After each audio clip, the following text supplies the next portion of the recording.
Oh, wait, that doesn't need to be up yet. Hey, crew, it's Pitt, and I am back with another PittCast. Today, we are going to be diving back into the Federalist Papers. We will be doing 11 through 14.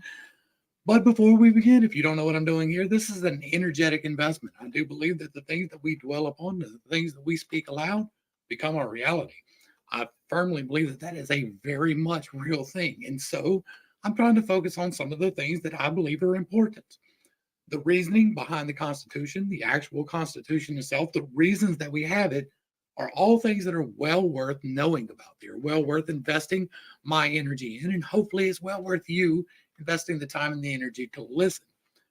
Uh, with that being said, we're going to go ahead and dive into it. There's not a whole lot, really, for the most part, that I have to add to any of this. That is mostly just going to be me reading it. But if you've never read the Federalist Papers, if you've never had them read to you, if you've never heard them before, this might be a good spot to sit around and wait for a little while. This is for the Independent Journal, authored by Alexander Hamilton to the people of the state of New York. The importance of the Union in a commercial light is one of those points about which there is the least room to entertain a difference of opinion, and which has, in effect, commanded the most general assent of men who have any acquaintance with the subject. This applies as well to our intercourse with foreign countries, as well as with each other. There are appearances to authorize a supposition that the adventurous spirit, which distinguishes from the commercial character of America, has already excited uneasy sensations in several of the maritime powers of Europe. Sorry, I'm trying to adjust my voice to the lowest possible, and it's going to take a minute. Uneasy sensations in several of the maritime powers of Europe. They seem to be apprehensive of our too great interference in that carrying trade, which is the support of their navigation and the foundation of their navigational strength, or their naval strength. Those of them which have colonies in America look forward to what this country is capable of becoming with painful solicitude. They foresee the dangers that may threaten their American dominions from the neighborhood of states, which have all the dispositions and would possess all the means requisite to the creation of a powerful marine. Impressions of this kind will naturally indicate the policy of fostering divisions among us and of depriving us, as far as possible, of an active commerce in our own bottoms. This would answer the threefold purpose of preventing our interference in their navigation, of monopolizing the profits of our trade, and of clipping the wings by which we might soar to dangerous greatness. Did not prudence forbid the detail, it would not be difficult to trace, by facts, the working of this policy to the cabinet of ministers.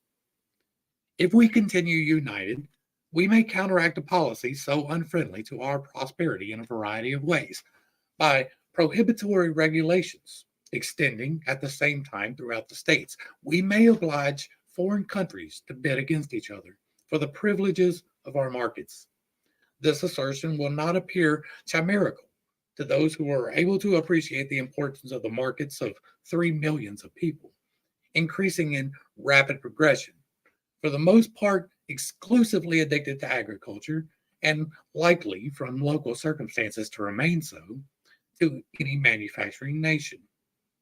And the immense difference there would be to the trade and navigation of such a nation between a direct communication in its own ships and an indirect conveyance of its products and returns to and from America in the ships of another country. Suppose, for instance, we had a government in America capable of excluding Great Britain, with whom we have at present no treaty of commerce from our ports. What would be the probable operation of this step upon our politics? Would it not enable us to negotiate, with the fairest prospect of success, for commercial privileges of the most valuable and extensive kind in the dominions of that kingdom? When these questions have been asked upon other occasions, they have received a plausible, but not a solid or satisfactory answer. It has been said that prohibitions on our part would produce no change in the system of Britain, because she could prosecute her trade with us through the medium of the Dutch. who would be her immediate customers and paymasters for those articles which we were wanted for the supply of our markets. But would not her navigation be materially injured by the loss of the important advantage of being her own carrier in that trade? Would not the principal part of its profits be intercepted by the Dutch as a compensation for their agency and risk? Would not the mere circumstance of freight occasion a considerable deduction? Would not so circuitous an intercourse facilitate the competitions of other nations by enhancing the pride of British commodities in our markets and by transferring to other hands the management of this interesting branch of the British commerce? A mature consideration of the objects suggested by these questions will justify a belief that the real disadvantages to Britain from such a state of things, conspiring with the prepossessions of a great part of the nation in favor of the American trade, and with the importunities of the West India Islands, would produce a relaxation in her present system, and would let us into the enjoyment of privileges in the markets of those islands elsewhere, from which our trade would have the most tangible benefits. Such a point gained from the British government, and which could not be expected without an equivalent in exemptions and immunities in our markets, would likely to have a correspondent effect on the conduct of other nations, who would not be inclined to see themselves altogether supplanted in our trade. A further resource for influence in the conduct of European nations towards us in this respect would arise from the establishment of a federal navy. There can be no doubt that the continuance of the Union under an efficient government would put into our power, at a period not very distant, to create a navy. If it could not vie with those of the great maritime powers, would at least be of respectable weight if thrown into the scale of either of the two contending parties. This would be a more peculiarly, I can't say that word, in case of relation to the operation in the West Indies. A few ships of the line sent opportunely to the reinforcement of either side would be sufficient to decide the fate of a campaign, on the events of which interest of the greatest magnitude were suspended. Our position is, in this respect, a most commanding one. And if this consideration we add to that of the usefulness of supplies from this country in the prosecution of military operations in the West Indies, it will readily be perceived that a situation so favorable would enable us to bargain with great advantage for commercial privileges. A price would be set not only upon our friendship, but on our neutrality. By a steady adherence to the Union, we may hope, ere long, to become an arbiter of Europe in America, and to be able to incline the balance of European competition in this part of our world as our interests may dictate. But in the reverse of this eligible situation, we shall discover that the rival ships of the parts would make them checks upon each other, and would frustrate all the tempting advantages which nature has kindly placed within our reach. In a state so insignificant, our commerce would be a prey to the wanton intermeddlings of all nations at war with each other, who, having nothing to fear from us, would with little scruple or remorse supply their wants by depredations on our property, as often as it fell in their way.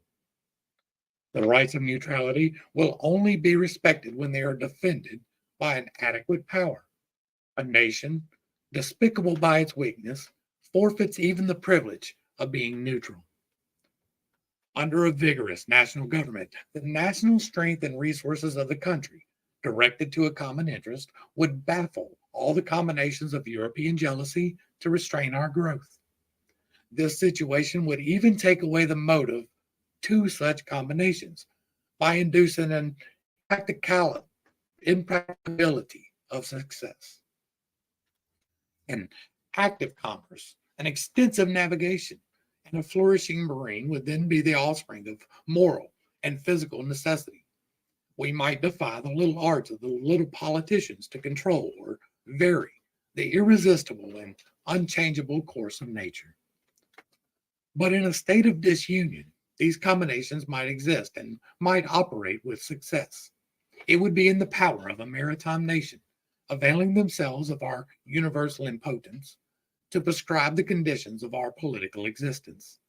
And as they have a common interest in being our carriers, and still more in preventing our becoming theirs, they would, in all probability, combine to embarrass our navigation in such a manner as would effectively, in effect, destroy it, and confine us to a passive commerce. We should then be compelled to content ourselves with the first price of our commodities, and to see the profits of our trades snatched from us to enrich our enemies and prosecutors. That unequaled spirit of enterprise, which signalizes the genius of American merchants and navigators, and which is in itself an inexhaustible mine of national wealth, would be stifled and lost, and poverty and disgrace would overspread a country which, with wisdom, might make herself the admiration and envy of the world. There are rights of great moment to the trade of America which are rights of the Union. I allude to the fisheries, the navigation of the Western Seas, and to that of the Mississippi. The dissolution of the Confederacy would give room for delicate questions concerning the future existence of these rights, which the interest of the more powerful partners would hardly fail to solve to our disadvantage. The disposition of Spain with regards to the Mississippi needs no comment. France and Britain are concerned with us in the fisheries, and view them as of the utmost moment to their navigation. They, of course, would hardly remain long indifferent to that decided mastery, of which experience has shown us to be possessed in this valuable branch of traffic, and by which we are able to undersell those nations in their own markets. What more natural than that they should be disposed to exclude from the list such dangerous competitors? This branch of trade ought not be considered as a partial benefit. All the navigating states may, in different degrees, advantageously participate in it, and under circumstances of a greater extension of mercantile capital, would not be unlikely to do it. As a nursery of seamen, it is now, or when time shall have more nearly assimilated the principles of navigation in the several states, will become a universal resource. To the establishment of a navy, it must be indispensable. To this great national object, a navy, union will contribute in various ways.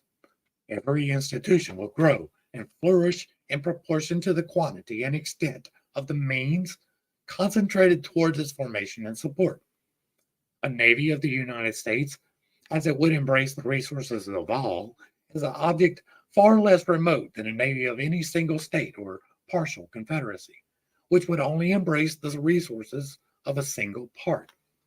It happens, indeed, that different portions of Confederated America possess each some particular advantage for this essential establishment. The more southern states furnish in greater abundance certain kinds of naval stores, tar, pitch, and turpentine. Their wood for the construction of ships is also of a more solid and lasting texture. The difference in the duration of the ships of which the Navy might be composed, if chiefly constructed of southern wood, would be of signal importance, either in view of naval strength or of national economy. Some of the southern and of the middle states yield a greater plenty of iron and of better quality. Seamen must be chiefly be drawn from the northern hive. The necessity of naval protection to external or maritime commerce does not require a particular elucidation. No more conduciveness of that species of commerce to the prosperity of a navy. An unrestrained intercourse between the states themselves will advance the trade of each by an interchange of their respective productions, not only for the supply of reciprocal wants at home, but for the exportation to foreign markets. The veins of commerce in every part will be replenished, and we will acquire additional motion and vigor from a free circulation of the commodities of every part. Commercial enterprise will have a much greater scope from the diversity in the productions of different states.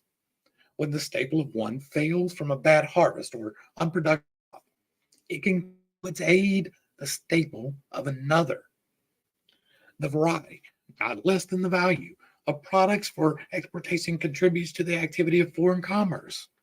It can be conducted upon much better terms with a large number of materials of a given value than with a small number of materials of the same value, arising from the competitions of trade and from the fluctuations of markets. Particular articles may be in great demand at certain periods and unsaleable at others. But there be a variety of articles. It can scarcely happen that they should be at any one time in the latter predicament. And on this account, the operations of the merchant would be less liable to any considerable obstruction or stagnation.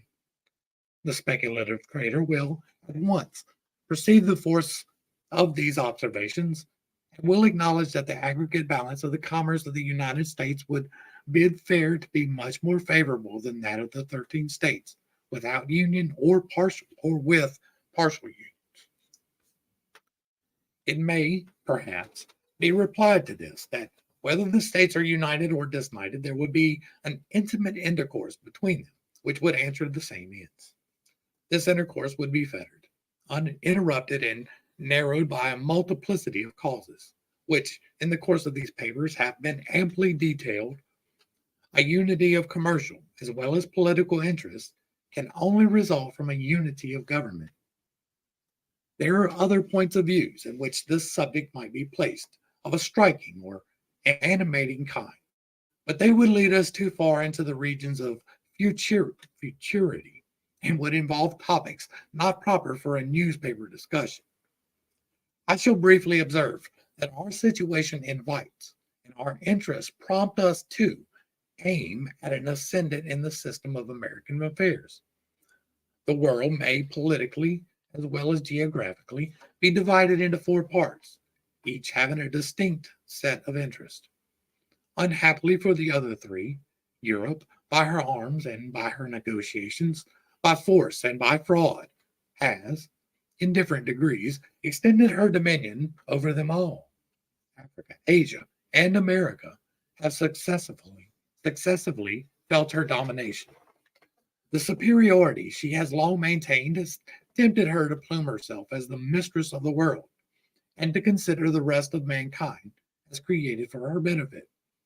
Men admired as profound philosophers have, in direct terms, attributed to her inhabitants a physical superiority, and have gravely asserted that all animals, and with them the human species, degenerate in America, that even dogs cease to bark after having breathed a while in our atmosphere. Facts have too long supported these arrogant pretensions of the Europeans. It belongs to us to vindicate the honor of the human race, and to teach that assuming brother, moderation. Union will enable us to do it. Disunion will add another victim to his triumphs. Let Americans disdain to be the instruments of European greatness. Let the 13 states, bound together in a strict and indissoluble union, concur in erecting one great American system, superior to the control of all transatlantic force or influence, and able to dictate the terms of the connection between the old and new world. And so ends letter 11. And here we can see the reasoning behind the common defense as far as maritime trade. We see, if we do not act in concert and in union to have a navy, then our ships are easy pickings. And we saw that. The whole reason we have the Navy and the Marines, or the Marines in particular, is because of the Barbary Coast and the things that were happening there, which is very much precisely what is being argued for here. I'm a strong unionist, right? I believe that our union is stronger together, even though I don't agree with large sections of it. But that is the beauty of our union. I don't have to agree with you. I can live in a place where I don't have to agree with you and not be restricted by the government from moving if this place doesn't agree with me. we did wind up with the best Navy on the planet. And I can say that with confidence because I served on the USS Cape St. George, CG-71, the finest ship ever to sail the finest blue seas, always victorious, baby. And so we have the best Navy, that is without doubt. But we seem to have taken over the place of Britain in large part, and that's not necessarily a good thing. We might need to have somebody else step up and set us down a little bit. Comes in handy. I hate saying that. I love my country, but it's true. The Federalist paper number 12 from the New York Packet, Tuesday, November 27th, 1787, by Alexander Hamilton to the people of the state of New York. The effects of the Union upon the commercial prosperity of the states have been sufficiently delineated. Its tendency to promote the interest of revenue will be the subject of our present inquiry. The prosperity of commerce is now perceived and acknowledged by all enlightened statesmen to be the most, as well as the most productive source of national wealth, and has, accordingly, become a primary object of their political cares. By multiplying the means of gratification, by promoting the introduction, and circulation of the precious metals, those darling objects of human avarice and enterprise, it serves to vivify and invigorate the channels of industry, and to make them flow with greater activity and copiousness. The assiduous merchant, the laborious husbandman, the active mechanic, and the industrious manufacturer, all orders of men, look forward with eager expectation and growing alacrity to this pleasing reward of their toils. The often agitated question between agriculture and commerce has, from indubitable experience, received a decision which has silenced the rivalship that once subsisted between them, and has proved, to the satisfaction of their friends, that their interests are intimately blended and interwoven. It has been found in various countries that, in proportion as commerce has flourished, land has risen in value. Could it have happened otherwise? Could that which produces a freer vent for the products of the earth, which furnishes new incitements to the cultivation of the land, which is the most powerful instrument in increasing the quantity of money in a state, could that, in fine, which is the faithful handmaid of labor and industry, in every shape, fail to augment that article, which is the prolific parent of far of the greatest part of the objects upon which they are exerted? It is astonishing that so simple a truth should ever have had an adversary, and it is one, among a multitude of proofs, how apt a spirit of ill-informed jealousy, or of too great abstraction and refinement, is to lead men astray from the plainest truths of reason and conviction. The ability to pay of a country to pay taxes must always be proportioned, in a great degree, to the quantity of money in circulation, and to the celerity with which it circulates. Commerce, contributing to both these objects, must of necessity render the payment of taxes easier, and facilitate the requisite supplies of the treasury. The hereditary dominions of the Emperor of Germany contains a great extent of fertile, cultivated, and populous territory, a large proportion of which is situated in mild and luxuriant climates. In some parts of this territory are to be found the best gold and silver mines in Europe. And yet, from the want of the fostering influence of commerce, that monarch can boast but slender revenues. He has several times been compelled to owe obligations to the pecuniary succors of other nations for the preservation of his essential interests. And is unable, upon the strength of his own resources, to sustain a long or continued war. But it is not in this aspect of the subject alone that the Union will be seen to conduce to the purpose of revenue. There are other points of view in which its influence will appear more immediate and decisive. It is evident from the state of the country, from the habits of the people, from the experience we have had on the point itself, that it is impracticable to raise any very considerable sums by direct taxation. Tax laws have been in vain, have in vain been multiplied. New methods to enforce the collection have in vain been tried, and public expectation has been uniformly disappointed, and the treasuries of the states have remained empty. The popular system of administration, inherent in the nature of popular government, coinciding with the real scarcity of money, incident to a languid and mutilated state of trade, has hitherto defeated every experiment for extensive collections, and has, at length, taught the different legislatures the folly of attempting them. No person acquainted with what happens in other countries will be surprised at this circumstance. In so opulent a nation as that of Britain, where direct taxes from superior wealth must be much more tolerable, and from the vigor of the government much more practicable than in America. Far the greatest part of the national revenue is derived from taxes of the indirect kind, from imposts and from excises. Duties on imported articles form a large branch of this latter description. In America, it is evident that we must a long time depend on the means of revenue chiefly on such duties. In most parts of it, excises must be confined within a narrow compass. The genius of the people will ill brook the inquisitive and peremptory spirit of excise laws. The pockets of the farmers, on the other hand, will reluctantly yield but scanty supplies in the unwelcome shape of impositions on their houses and lands, and personal property is too precarious and invisible a fund to be laid hold of in any other way than by the imperceptible agency of taxes on consumption. If these remarks have any foundation, that state of things which will best enable us to improve and extend so valuable a resource must be best adapted to our political warfare. And it cannot admit of a serious doubt that this state of things must rest on the basis of a general union. As far as this would be conducive to the interest of commerce, so far it must tend to the extension of the revenue to be drawn from that source.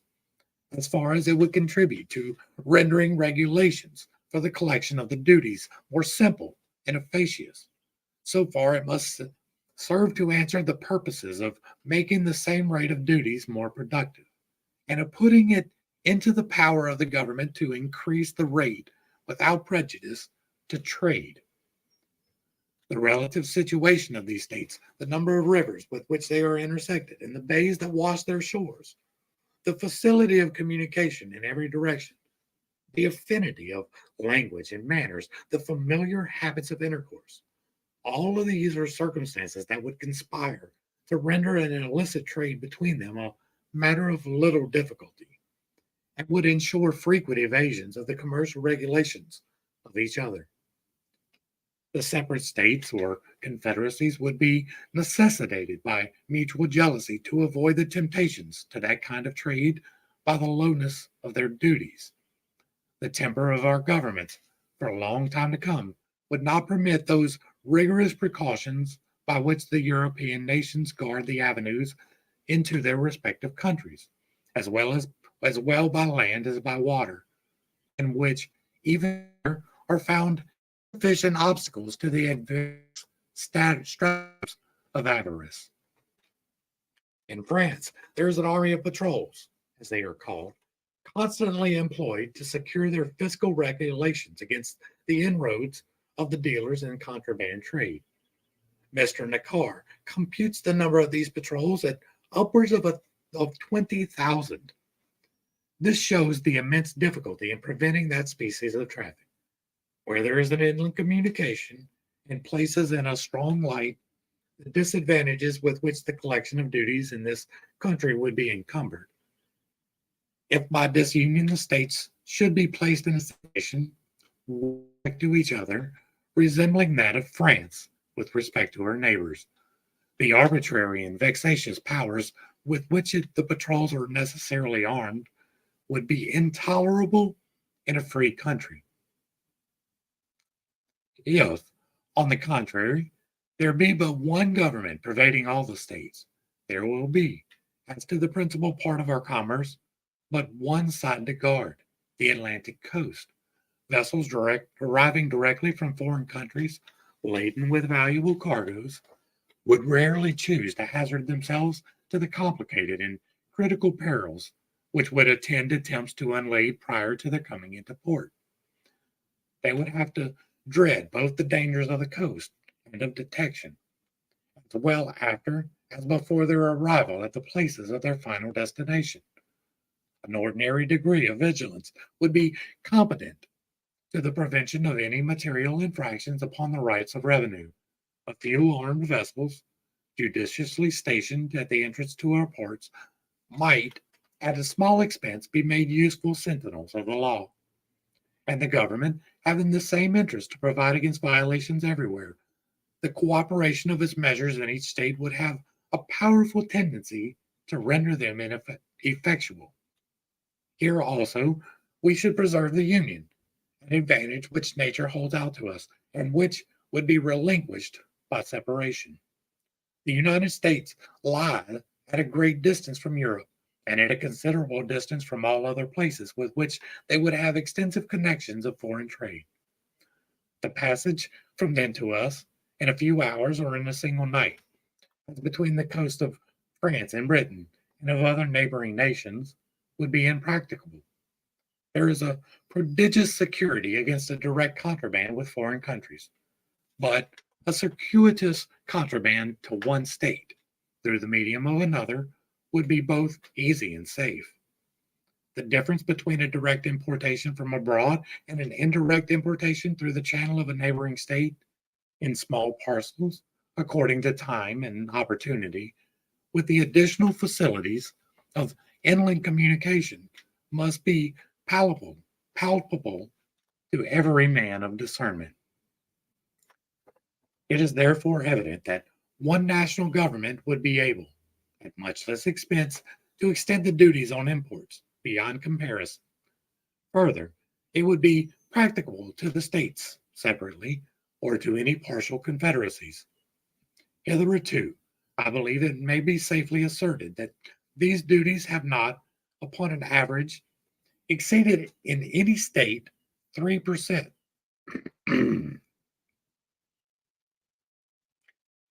In France, estimated to be about 15%. In Britain, they exceed this proportion. There seems to be nothing to hinder their being increased in this country to at least treble their present amount. The single article of ardent spirits under federal regulation might be made to furnish a considerable revenue.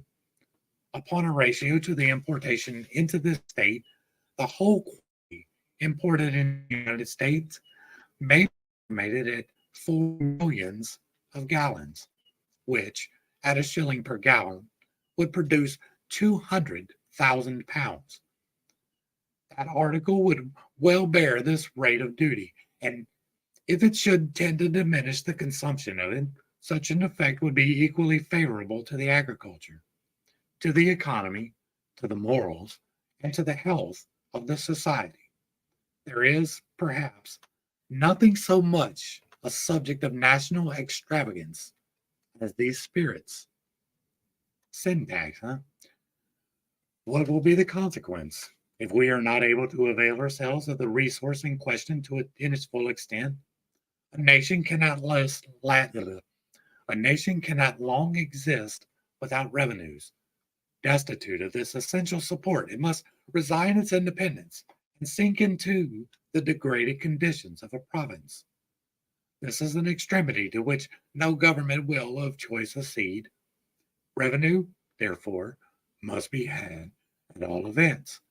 In this country, if the principal part be not drawn from commerce, it must fall with oppressive weight upon the land. It has been already intimated that excises, in their true signification, are too little in unison with the feelings of the people to admit of great use being made of that mode of taxation.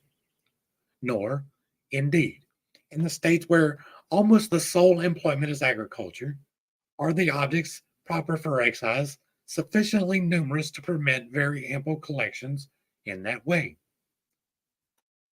Personal estate, as has been before remarked, from the difficulty in tracing it, cannot be subjected to large contributions by any other means than by taxes on consumption.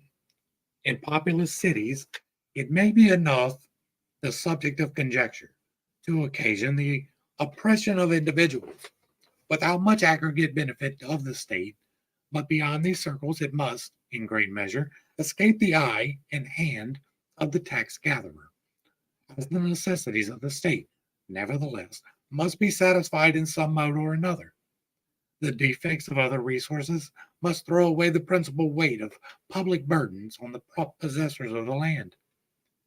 And, as on the other hand, the wants of the government can never obtain an adequate supply unless all the sources of revenue are open to its demands.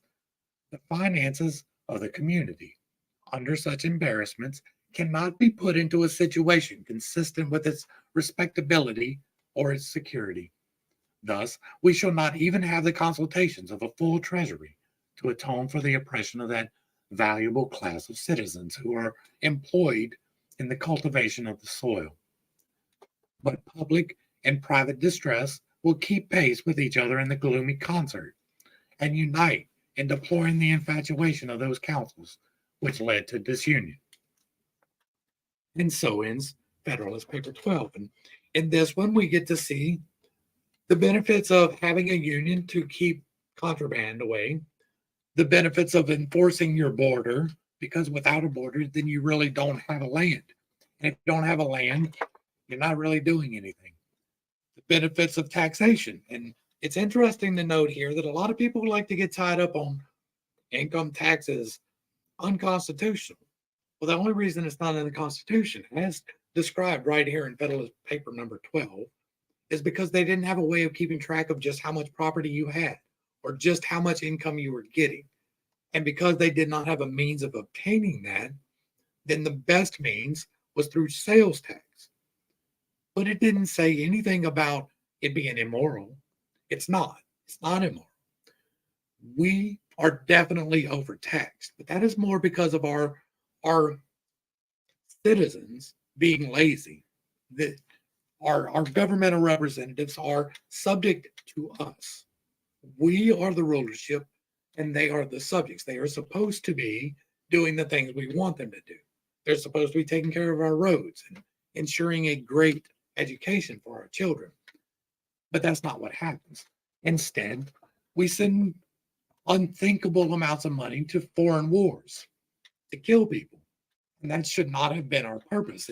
It's outlined here that the main reason for us to maintain a navy is to protect ourselves, is to keep our trade free. And you can make the argument that being forward deployed keeps our trade free. I was forward deployed, and there is a lot of truth in that. But we are way too aggressive in spending our tax money on destructive means. Taxes are a responsibility. It is something that you should be earnestly striving to contribute as much as you can instead of trying to find your way out of them as much as you can. Federalist Paper number 3 for the Independent Journal by Alexander Hamilton. To the people of the state of New York. As connected with the subject of revenue, we may with propriety consider that of economy. The money saved from one object may be usefully applied to another, and there will be so much less to be drawn from the pockets of the people. If the states are united under one government, there will be but one national civil list to support. If they are divided into several confederacies, there will be as many different national civil lists to be provided for, and each of them, as to the principal departments, coextensive with that which would be necessary for a government of the whole. The entire separation of the states into 13 unconnected sovereignties is a project too extravagant and too replete with danger to have many advocates. The ideas of men who speculate on the dismemberment of the empire seem generally turned towards 3 confederacies. One consisting of the 4 northern, another of the 4 middle, and a third of the 5 southern states. there is little probability that there would be a greater number. According to this distribution, each confederacy would comprise an extent of territory larger than that of the Kingdom of Great Britain. No well informed man will suppose that the affairs of such a confederacy can be properly regulated by a government less comprehensive in its organs or institutions than that which has been proposed by the convention. When the dimensions of a state attain to a certain magnitude, it requires the same energy of government and the same forms of administration which are requisite in one of much greater extent. This idea admits not a precise demonstration because there is no rule by which we can measure the momentum of civil power necessary to the government of any given number of individuals. But when we consider that the island of Britain, nearly commensurate with those each of the supposed confederacies, contains about 8 millions of people, and when we reflect upon the degree of authority required to direct the passions of so large a society to the public good, we shall see no reason to doubt that the likely portion of power would be sufficient to perform the same task in a society far more numerous. Civil power, properly organized and exerted, is capable of diffusing its force to a very great extent, and can, in a like manner, reproduce itself in every part of a great empire by a judicious arrangement of subordinate institutions. The supposition that each confederacy into which the states would be likely to be divided would require a government not less comprehensive than the one proposed will be strengthened by another supposition, more probable than that which presents us with 3 confederacies as the alternative to a general union, if we attend carefully to geographical and commercial considerations in conjunction with the habits and prejudices of the different states. We shall be led to conclude that in case of disunion, they will most naturally lead themselves under 2 governments. The 4 eastern states, from all the causes that form the links of national sympathy and connection, may with certainty be expected to unite. New York, situated as she is, would never be unwise enough to oppose a feeble and unsupported flank to the weight of that confederacy. There are other obvious reasons that would facilitate her accession to it. New Jersey is too small a state to think of being a frontier in opposition to this still more powerful combination, nor do there appear to be any obstacles to her admission into it. Even Pennsylvania would have strong inducements to join the Northern League. An active foreign commerce on the basis of her own navigation is her true policy, and coincides with the opinions and dispositions of her citizens. The more southern states, from various circumstances, may not think themselves much interested in the encouragement of navigation. They may prefer a system which would give unlimited scope to all nations to be the carriers as well as the purchasers of their commodities. Pennsylvania may not choose to confound her interest in a connection so adverse to her policy. As she must, at all events, be a frontier, she may deem it to be most consistent with her safety to have her exposed side turned towards the weaker power of the southern, rather than towards the stronger power of the northern confederacy. This would give her the fairest chance to avoid being the Flanders of America. Whatever may be the determination of Pennsylvania, if the Northern Confederacy includes New Jersey, there is no likelihood of more than one confederacy to the south of that state. Nothing can be more evident than that of the 13 states will be able to support a national government better than 1/2 or 1/3, or any number less than the whole. This reflection must have great weight in obviating that objection to the proposed plan, which is founded on the principle of expense. An objection, however, which, when we come to take a nearer view of it, will appear in every light to stand on mistaken ground. If, in addition to the consideration of a plurality of civil lists, we take into view the number of persons who must necessarily be employed to guard the inland communication between the different confederacies against illicit trade, and who, in time, will infallibly spring up out of the necessities of revenue. And if we also take into view the military establishments, which it has been shown would unavoidably result from the jealousies and conflicts of the several nations into which the states would be divided, we shall clearly discover that a separation would not be less injurious to the economy than to the tranquility, commerce, revenue, and liberty of every part. And so it is Federalist number 13. And this one, again, is just reemphasizing the importance of us being united, because the further you divide yourself, the more easy it is to take advantage of the situation. And if the 13 was divided into 6 and 7, there would inevitably be war between the 6 and the 7 for the simple reasons of border expediency, of not wanting to pay the tariffs to cross the border. That is, in large part, why the United States has been as successful as it has. We have free trade between the states, and that is a large part on why we can remain harmonious. Any disputes are handled by the federal government, and our states are free to set policies. All of these things strengthen us in a way that is not common throughout the entirety of the country, or of the world, not the country. And now, Federalist number 14. From the New York Packet, Friday, November 30th, 1787, authored by James Madison. To the people of the state of New York.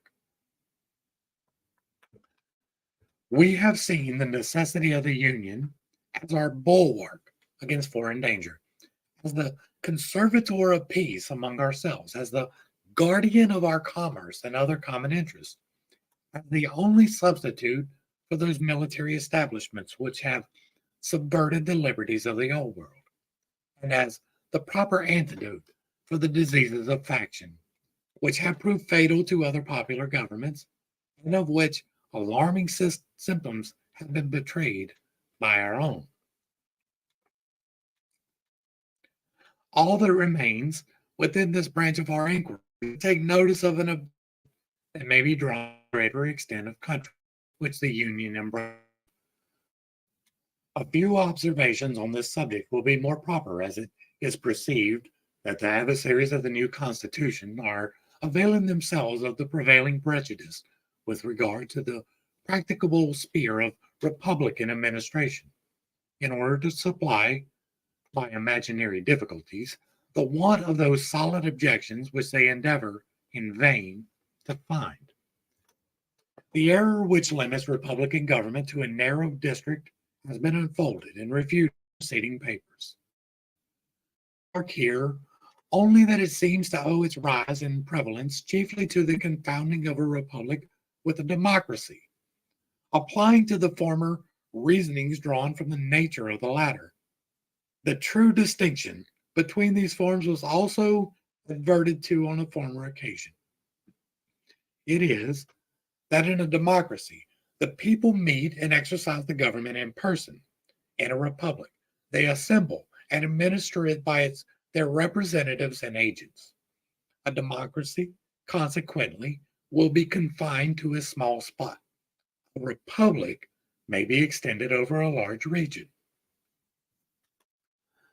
To this accidental source of the error may be added the artifice of some celebrated authors, whose writings have had a great share in forming modern standard of political opinions.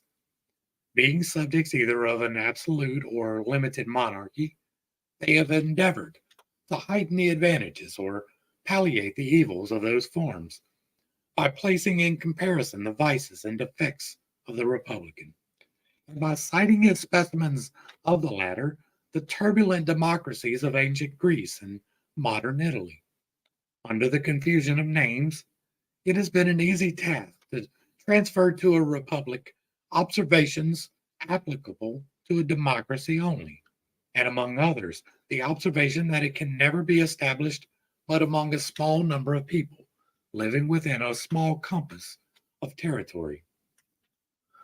Such a fallacy may have been less perceived, as most of the popular governments of antiquity were of the democratic species, and even in modern Europe, to which we owe the great principle of representation, no example is seen of a government wholly popular and founded, at the same time, wholly on that principle. If Europe has the merit of discovering this great mechanical power in government, by the simple agency of which the will of the largest political body may be concentered. That's not concentrated, it's concentered. And its force directed to any object which the public good requires, America can claim the merit of making the discovery the basis of unmixed and extensive republics. It is only to be lamented that any of her citizens should wish to deprive her of the additional merit of displaying its full efficiency in the establishment of the comprehensive system now under her consideration. The natural limit of democracy is that distance from the central point which will permit the most remote citizens to assemble as often as their public functions demand, and will include no greater number than can join in those functions. So, the natural limit of a republic is that distance from the center which will barely allow the representatives to meet as often as may be necessary for the administration of public affairs. Can it be said that the limits of the United States exceed this distance? It will not be said by those who recollect that the Atlantic coast is the longest side of the Union, that during the term of 13 years, the representatives of the states have been almost continually assembled, and that the members from the most distant states are not chargeable with greater intermissions of attendance than those from the states in the neighborhood of Congress. That we may form a juster estimate with regard to this interesting subject, let us resort to the actual dimensions of the Union. The limits, as fixed by the Treaty of Peace, are on the east of the Atlantic, on the south the latitude of 31 degrees, on the west the Mississippi, and on the north an irregular line running in some instances beyond the 45th degree, and in others falling as low as the 42nd. The southern shore of Lake Erie lies below that latitude. Computing the distance between the 31st and 45th degrees, it amounts to 973 common miles, computing it from 31 to 42 degrees, to 764 miles and a half. Taking the mean for the distance, the amount will be 868 miles and 3/4. That means that the mean distance from the Atlantic to the Mississippi does not probably exceed 750 miles. On a comparison of this extent with that of several countries in Europe, the practicability of rendering our system commensurate to it appears to be demonstrable. It is not a great deal larger than Germany, where a diet representing the whole empire is continually assembled, or than Poland before the late dismemberment, where another national diet was the depository of the supreme power. Passing by France and Spain, we find that in Great Britain, inferior as it may be in size, the representatives of the northern extremity of the island have as far to travel to the National Council as will be required of those of the most remote parts of the Union. Favorable as this view of the subject may be, some observations remain which will place it in a light still more satisfactory. In the first place, it is to be remembered that the general government is not to be charged with the whole power of making and administering laws. Its jurisdiction is to be limited to certain enumerated objects, which concern all the members of the Republic, but which are not to be attained by the separate provisions of any. The subordinate governments, which can extend their care to all those other subjects which can be separately provided for, will retain their due authority and activity. Were it proposed by the plan of the convention to abolish the governments of the particular states, its adversaries would have some ground for their objection, though it would not be difficult to show that if they were abolished, the general government would be compelled, by the principle of self preservation, to reinstate them in their proper jurisdiction. A second observation to be made is that the immediate object of the federal constitution is to secure the union of 13 states, which would be practicable, and to add to them such other states as may arise in their own bosoms or in their neighborhoods, which we cannot doubt to be equally practicable.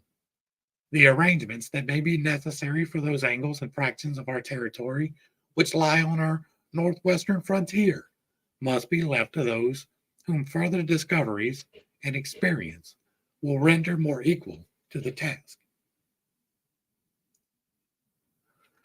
Let it be remarked, in the third place, that the intercourse throughout the Union will be facilitated by new improvements. Roads will everywhere be shortened and kept in better order.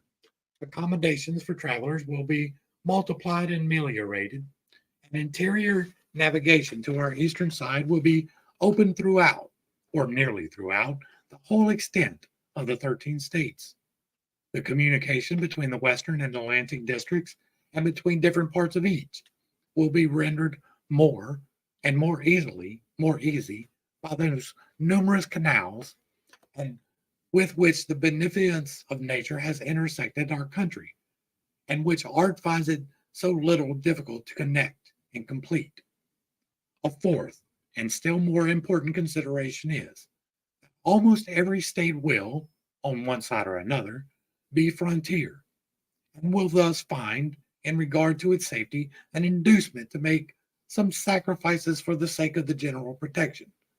So the states which lie at the greatest distance from the heart of the Union, and which, of course, may partake least of the ordinary circulation of its benefits, will be, at the same time, immediately contiguous to foreign nations, and will, consequently, stand, on particular occasions, in greatest need of its strength and resources. It may be convenient for Georgia, or the states forming the northern borders, send their representatives to the seat of government. But they would find it more so to struggle alone against an invading enemy, or even to support alone the whole expense of those precautions which may be dictated by the neighborhood of continual danger. If they should derive less benefit, therefore, from the Union in some respects than less distant states, they will derive greater benefit from it in other respects, and thus the proper equilibrium will be maintained throughout. I submit to you, my fellow citizens, these considerations, in full confidence that the good sense which has so often marked your decisions will allow them their due weight and effect, and that you will never suffer difficulties, however formidable in appearance, or however fashionable the error on which they may be founded, to drive you into the gloomy and perilous scene into which the advocates for disunion would conduct you. Hearken not to the unnatural voice which tells you that the people of America, knit together as they are by so many cords of affection, can no longer live as members of the same family, can no longer continue the mutual guardians of their mutual happiness, can no longer be fellow citizens of one great, respectable, and flourishing empire. Hearken not to the voice which petulantly tells you that the form of government recommended for your adoption is a novelty in the political world, that it has never yet had a place in the theories of the wildest projectors, that it rashly attempts what is impossible to accomplish. No, my countrymen, shut your ears against this unhallowed language. Shut your hearts against the poison which it conveys. The kindred blood which flows in the veins of American citizens, the mingled blood which they have shed in defense of their sacred rights, consecrate their union and excite horror at the idea of their becoming aliens, rivals, enemies. And if novelties are to be shunned, believe me, the most alarming of all novelties, the most wild of all projects, the most rash of all attempts is that of rendering us in pieces in order to preserve our liberties and promote our happiness. But why is the experiment of an extended republic to be rejected? Merely because it may comprise what is new?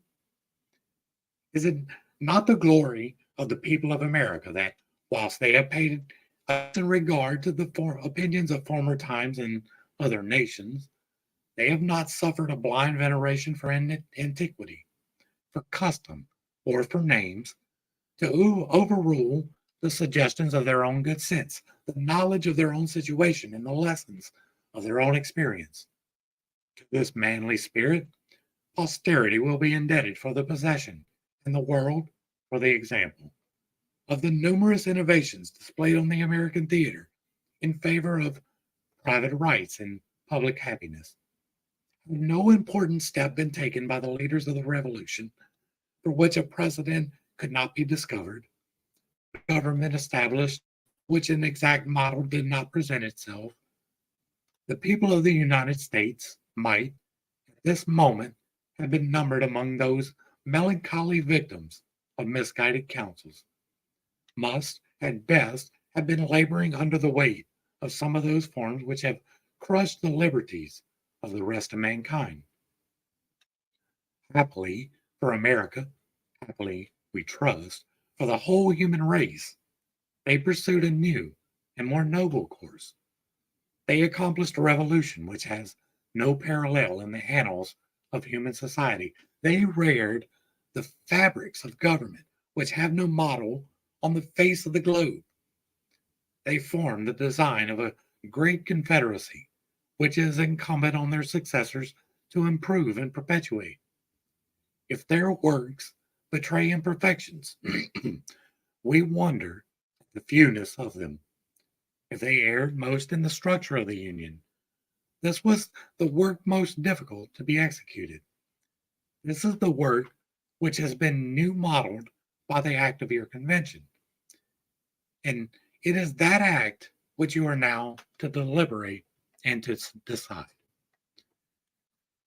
And so ends Federalist 14, and this is where we're going to go ahead and start wrapping this up.